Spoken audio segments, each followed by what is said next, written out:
1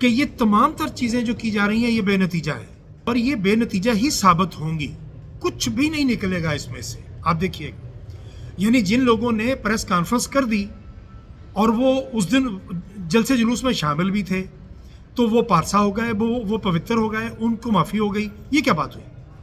مطلب جہانگیر ترین کی پارٹی میں شمولیت اختیار کرنی ہے تو آپ مجرم نہیں ہیں، اگر آپ شمولیت اختیار نہیں کرتے تو آپ مجرم ہیں. تو یہ جو دوہرا معیار ہے، یہ جو دوہرا نظام انصاف ہے، یہ اب لوگوں کو ایک آنکھ نہیں بھاتا. اور ہمارے ملک میں عدلیہ جو ہے وہ 125ویں نمبر سے اب گر کے 130ویں نمبر پر چلی گئی ہے، اور اس کے جو اور مزید اس کی جو ریٹنگ آئی ہے، اس کے جو نمبر ہیں مختلف اعداد و شمار کے مطابق، اس میں تو 152ویں نمبر پہ چلی گئی. تو کیا ہوا؟ قاضی فائز عیسیٰ نے جتنا بے توقیر کر دیا آ کے اس عدلیہ کو، پاکستان کی تاریخ میں اس سے پہلے کبھی نہیں ہوا. قاضی فائز عیسیٰ کسی چیز کو گردانتے ہی نہیں، کسی چیز کو کچھ سمجھتے ہی نہیں. ان کے نزدیک تو بلہ واپس لینا کوئی بات ہی نہیں تھی، انہوں نے کر دیا. اب وہ کہہ رہے ہیں کہ یہ جو کچھ ہوا ہے مجھے تو پتہ ہی نہیں، میں تو سوشل میڈیا دیکھتا ہی نہیں، اور سوشل میڈیا پہ بات کیے بغیر وہ رہتے بھی نہیں. یہ صرف ایک قاضی فائز عیسیٰ کی بددیانتی کی وجہ سے یہ سب کچھ ہوا ہے. اگر قاضی فائز عیسیٰ 9 مئی کے حوالے سے آج خود نوٹس لے لیتے اور وہ ان تمام افراد کو جو اس میں شامل تھے یا شامل نہیں تھے یا فوٹیجز منگوا لیتے تو دودھ کا دودھ اور پانی کا پانی ہو جاتا. آج کپتان جیل میں بیٹھ کے یہ کہہ رہا ہے کہ سی سی فوٹیج جتنی ہے وہ ساری کی ساری منگوا لیں اور اس کے مطابق فیصلہ کر لیں. اگر ہمارے لوگ اس میں ملوث ہیں تو ان کو سزا دی جائے، اور جو لوگ ملوث نہیں ہیں، اب ثانم جاوید کو دیکھ لیجئے یا عالیہ حمزہ کو دیکھ لیجئے. بیگم یاسمین راشد چلا کے کہہ رہی تھی اس دن گاڑی پہ کھڑے ہو کے کہ آپ کور کمانڈر ہاؤس کے اندر مت جائیے مت جائیے مت جائیے، وہ منع کر رہی تھی. لیکن ایک بزرگ خاتون کو جو کہ کینسر پیشنٹ ہے اور وہ سروائیو کر رہی ہیں، ان کو مسلسل جیل میں رکھ کے آپ کو کون سا انعام و اکرام مل رہا ہے یا کون سا مل جائے گا؟ دن بدن اس پورے نظام کی تذلیل ہو رہی ہے، ذلت ہو رہی ہے، اور عدلیہ کی بے توقیری دن بدن بڑھتی چلی جا رہی ہے. قاضی فائز عیسیٰ دن بدن بدنام ترین جج بنتے چلے جا رہے ہیں، اور ان کے حصے میں آخر میں کچھ نہیں آئے گا سوائے اس بات کے کہ وہ اپنی مرات لے اڑیں گے. کچھ یہ جو کچھ وہ کر رہے ہیں اس کے عوض مبینہ طور پر انہیں کسی اور ملک میں کچھ 2-4 اپارٹمنٹ اور مل جائیں گے، بس یہی ہوگا نا، اس سے زیادہ اور کیا ہوگا.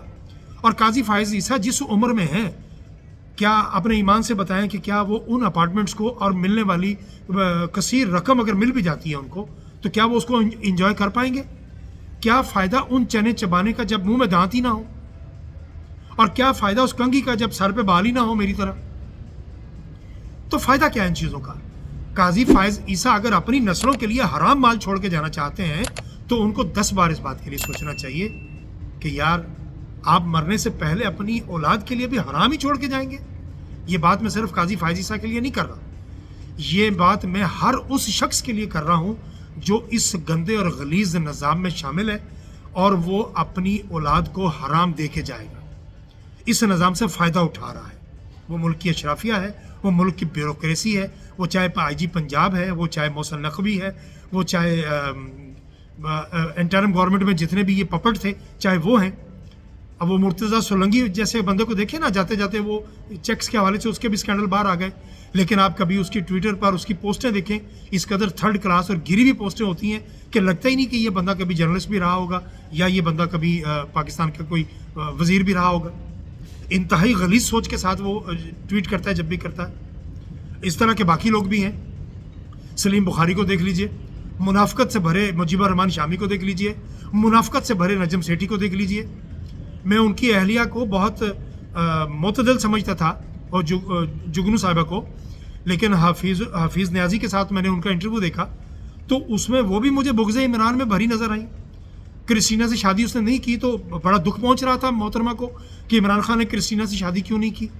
بھائی آپ کی کوئی بھانجی ہے، بھتیجی ہے کہ جس کا انکار کر دیا اور آپ کو اتنی تکلیف پہنچ رہی ہے؟ آپ کون ہیں؟ آپ کا اس بات سے کیا تعلق ہے؟ خیر، ملی جلی باتیں یہ ہے، ویلاگ لمبا ہو جائے گا. اب میں روبہ صحت ہوں اور انشاءاللہ آہستہ آہستہ بہتری ہو رہی ہے زخموں میں، تو باتیں آپ سے جاری رہیں گی. لیکن میں آخر میں پھر وہی بات کہوں گا کہ 9 مئی کا سانحہ کوئی سانحہ نہیں تھا، یہ محض ایک ڈھکوسلا ہے، یہ محض ایک انتقامی کارروائی ہے، اور یہ گلو بٹوں کا کیا دھرا ہے. رانا ثناء اللہ اس میں شامل ہے, محسن نقوی مبینہ طور پر اس میں شامل ہے, آئی جی پنجاب اس میں شامل ہے, اور یہ سب لوگ پپٹ ہیں. انہوں نے نوٹنکی جعلی تھیف منسٹر پنجاب کے کہنے پر یا خاندان شریفہ کی غلامی کرتے ہوئے ان کے کہنے پر یہ سارا کیا ہے, اور انہوں نے اداروں کو اور پاکستان تحریک انصاف کو آمنے سامنے لا کے کھڑا کر دیا ہے.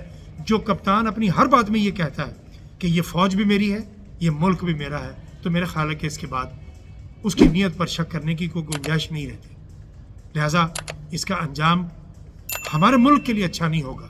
بہتر ہے آج بھی وقت ہے اچھے طریقے سے مثبت طریقے سے مذاکرات کیے جائیں, اور ان مذاکرات کا نتیجہ مثبت آنا چاہیے تاکہ ملک آگے بڑھے. اس طرح ملک آگے نہیں بڑھتے. ہم اس وقت واقعتاً بہت خطرناک سٹیج پہ کھڑے ہوئے ہیں.